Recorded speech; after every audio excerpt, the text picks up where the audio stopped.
parang may iba dito dahil hindi natin alam.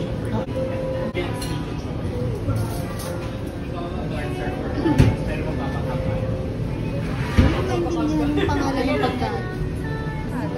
Cuban restaurant. Ole.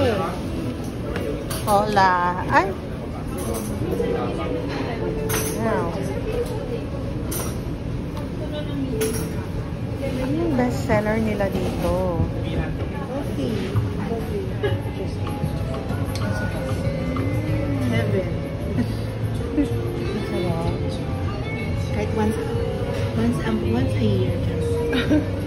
Meron parang siyang merong coconut sa ilalim. Hindi malaban, diba? Taga-Bulero. Meron siyang twist. Yun nga yung coconut.